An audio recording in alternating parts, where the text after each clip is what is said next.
What's up, brothers? Good to see y'all again. Hope everybody's doing well in whatever part of the world you're from.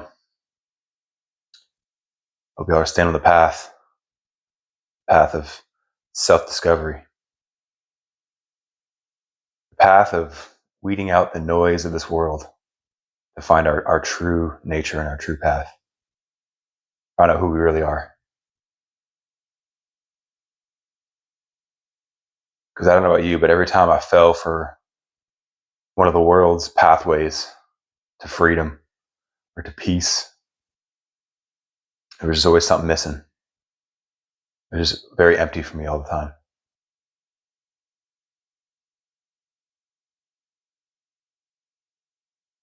And it would be very confusing for me, especially when I was younger, my teens, early 20s, especially being around a lot of Christian-focused groups, being around a lot of Christianity, a lot of religion, and even trying different religions along the way, different ideas of thought, of spirituality and the afterlife and all that. I'd be confused because you see people in those groups, you see people that are Christian, you see people that are Hindu or Buddhist or Catholic, you name it, whatever, There's a lot of really loud people that can say, this is the way, this is, I found my peace in this, and I found the way, and I found everything I ever needed, And I was on an endless search.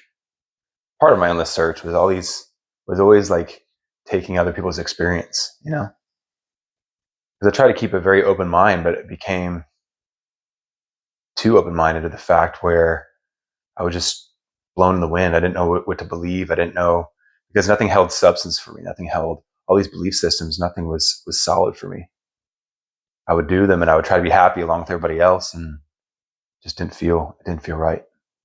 It didn't feel like there was freedom. It felt like it was fake. It felt like it was just a construct. So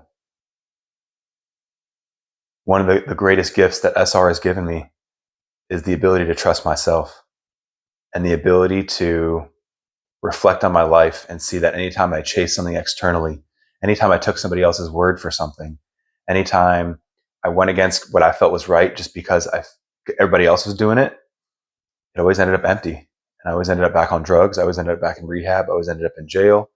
It was only a matter of time. I couldn't keep it going. I couldn't just be satisfied in being a Christian. I couldn't just be satisfied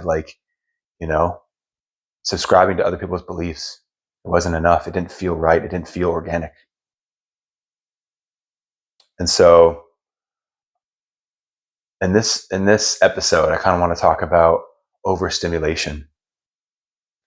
And I want to talk about a lot of the struggles that we face. And it's just apparent to me now that I've let go of all the external paths, now that I've let go of needing anybody to validate me in the path that I'm on, it's like a whole world has opened up inside, to where my intuition, my inner being knows that I trust it now. And so it's feeding me more breadcrumbs, more clues as to directions I should go, decisions I should make, this kind of flow of my life. And so I just want to, I know with a lot of the things I've talked about in the past, with anxiety and depression, apathy and overstimulation, and just nervous system junk, just a fried nervous system, and what that feels like, being so dead, having such low energy, that day-to-day life is just excruciating. That day-to-day life is so uninteresting. So it's just like hell, dragging yourself day after day through life, through stuff that everybody else thinks is simple. Everybody else is, it's just regular life for them, you know. But I was so drained. My dopamine was so fried. My receptors are so fried. My brain was so screwed up and warped from years and years of porn and not having the right information emotionally wise, never learning how to deal with my emotions or even having a kind of emotional awareness, stuffing down every single kind of feeling I could.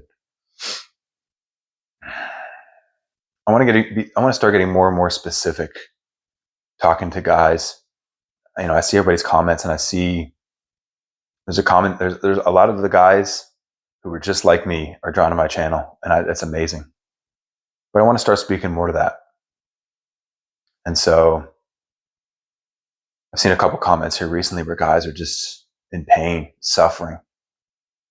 Y'all have tried a lot of the world's ways. Y'all have tried everything you can think of. No answers, no relief, just low energy, depression, anxiety, just so wound up, so scared of everything. Always in the mind, always trying to plan ahead, thinking of all these scenarios, which things could go wrong. There's always another scenario. When you live by the mind, when you live by the notion that I'll be at peace when my mind's at peace, when my mind has everything figured out, it's never going to happen. It's never going to happen. It didn't for me. Just led me more and more deeper into ego, deeper into fear, deeper into an identity that my being didn't want. Like, that's where depression, anxiety comes from. You're trying to play this character that society's put on you, or just your upbringing has put on you, that your system knows is not you. It's just like depression's like, ugh, like, this is not me. Like, stop trying to be fake, stop trying to play a character that's not you. Be you,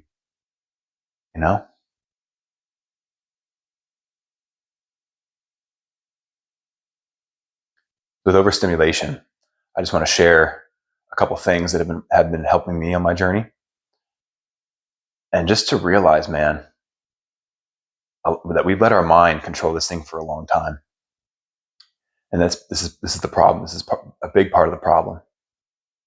And this is what SR has helped me to do. And this is what I think SR is going to help you with as well. It's going to help you to see that the mind is just this out of control thing. It's just a little fear box. And that in the mind, all you find is fear and anxiety and worry, and, you might relate to with the way you live your life that, you're always trying to be 10 steps ahead of everybody. You're always trying to analyze in the future. You want every day to be planned out. You want your weeks to be planned out far ahead. You can't be surprised by anything. If you get really upset by change and by surprises and stuff like that, you're just like me, needing everything to be planned out. Control. It's all about control. So I'll let you know that that's the thing that's holding you back. That's the thing that's taking the spark out of your life. And when you realize that, and you start to let go of that, it's not overnight. It's not like, okay, I'm letting go of the mind. It's done. This is a daily practice. This is a daily thing, We can't be hard on ourselves, because a lot of our programming is brought on us with shame and guilt and fear, And so as we come out of that, we need to do the opposite. We need to treat ourselves with love, treat ourselves with respect, When you get caught up in the mind, just laugh or just be like, it's all good. You bring it back to the breath, bring it back to the present. You've been beat up. I think you've beaten yourself up hard enough. You beat yourself up harder than anybody else does. Why don't we give it a rest, Is it really working for you? It didn't for me.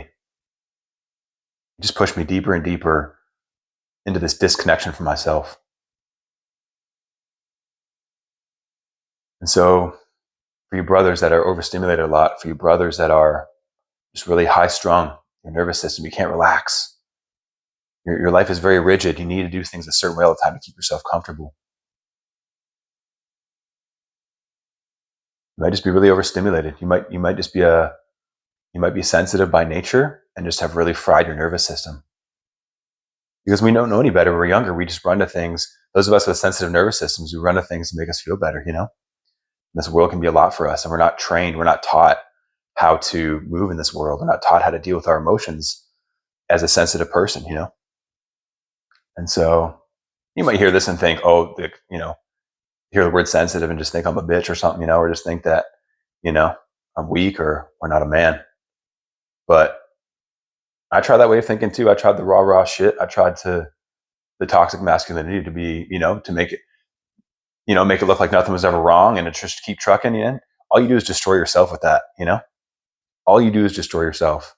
And people around you just think, unless they really know you, people just think, oh, this guy can handle anything. And they just try to put more on you and put more on you, It's time to stand up for yourself emotionally.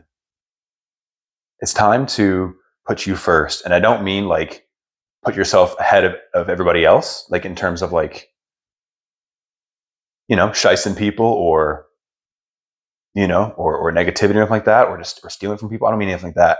I mean putting yourself first in terms of your emotional state inside comes first. That you value yourself, you love yourself, and you don't let outside things determine how you're going to feel anymore, That's what I mean by standing up for yourself. Before, man, I was like a leaf in the freaking wind, dude. Like, I reacted to everything, every noise, my nervous system was so on guard, I had to be aware of everything. And for a long time, I thought like I was just really aware, like I'm really like, aware of everything, and but it's just anxiety, and it's just draining, and it's exhausting. So for those of you who are overstimulated a lot, what's really helped me is the breath work being a big one. But we're overthinkers, and so you have to do it a little differently. I tried for a long time to get the hang of breath work on just YouTube and stuff like that from like, people that are really proficient at it, and it's good to get the information and stuff like that. It's good for all that. But if you're an overthinker, if you are somebody who's very overstimulated, you got to start way smaller. Because you will try to do the long breathwork sessions. You'll try to do the intense breath work, or even meditation too. You'll try to sit for as long as these people do. You'll try, what I'm saying? Because we overthink, how we do, man. You'll be like, oh, it's not long enough. I only sat for 5 minutes. No, these guys, because people online will say, man, the real benefits come to meditation, like after 30 minutes, or like, you got to sit there for an hour every day, that kind of thing, No, but like for us, that's not good advice, because we're going to sit there, we're going to dread it. We're going to be overthinking the whole time, what I'm saying? And then we get bored, and then we get, what I'm saying? Like all this stuff. We got to start where we're at. And so both with meditation and breath work, I challenge you just a minute or two a day to start. Just a minute or two. And this is me right here. This is what I do for meditation. I tried, man, just sitting there cross-legged, like back straight, like all that kind of stuff. You got to find the way that works for you. You know what I'm saying? And I'm here to give you permission to do that. And so for me, I sit on a mattress. I sit on my bed with my back against the wall and a pillow like under my lower back, because everything else was so uncomfortable, and I'd be overthinking the whole time. I wouldn't be able to relax, which is the key to this, which is the key to meditation and breath work. We're not trying to go for these altered states of consciousness right away. You know what I'm saying?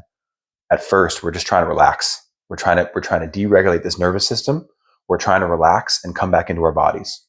And so even to start, a minute or two here and there of breathing or meditation will do wonders. And start just enjoying it, And so that means just a minute or two at a time. Because like I said, if you're an overthinker, like it's not good to do a 15-minute session where you're just overthinking the whole time. It's way better to do a 2-3 minute session where you're relaxed, you're enjoying it, you're okay, and just build upon that, You might need to do that for a few months, It takes a long time to come out of these habits, to come out of this program we've been in, but this is a surefire way.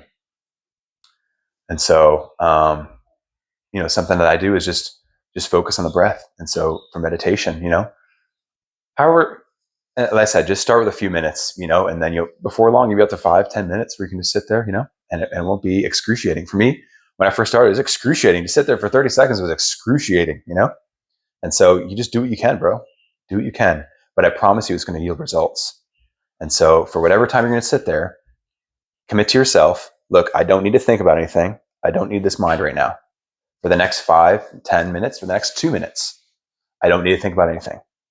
Nothing's going to happen to me in 2 minutes. Okay? And so you just say that to yourself. Create that space. Create that intention for this meditation space. of there's nothing I need to think about right now.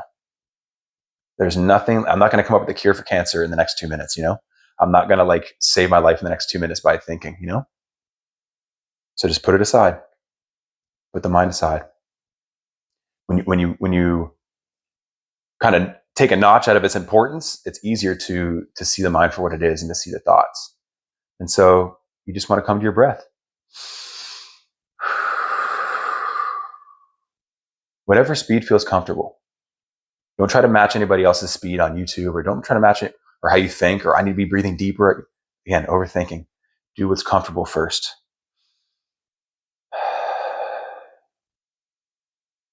Sometimes if we try to breathe too deep or to go too hard, too quickly, you'll feel like a little panicky. You feel a little panicky and you'll feel the mind go a lot. Try to stay out of there.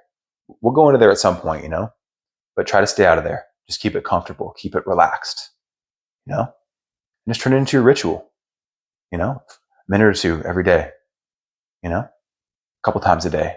Just go somewhere and just breathe for a second. Just let go for a second of the mind, These things will add up. These things will build up. The mind's going to tell you it's not working. The mind's going to tell you it's stupid. You just sat there. You didn't do nothing, But that's exactly what it's trying to do. It's trying to take you away from doing that. Why does everything in society move us away from sitting still, move us away from just being with ourselves? There's a reason, And so with this simple practice, we're just starting to come back to ourselves just a little bit at a time, And same with breath work. Don't worry about, big, like if that's not comfortable, like don't do that yet, We'll get there. We'll get there for sure. We'll get in some crazy breath work sessions, But just start.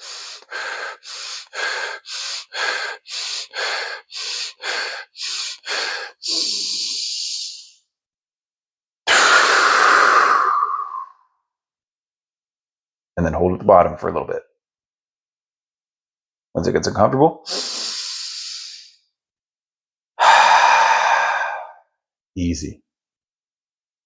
So brothers, try this stuff out. I'm going to start to bring a little more of this content, a little more of my overstimulated brothers here, my brothers who are going through depression, anxiety, just can't find any answers. We're going to relax together. We're going to come back into our bodies together. This is going to be a good journey. So stay tuned, guys. I love y'all. If y'all need a community, check out the Sons of God. It's a great brotherhood. We're running more and more seminars every week, more breathwork sessions, meditations. If you want to connect with like-minded guys and get more into meditation, breathwork, get more into lifestyle, diet, training, all that kind of stuff. And of course, SR. I'll leave the link in the description. Check us out. Love you, boys. Take care.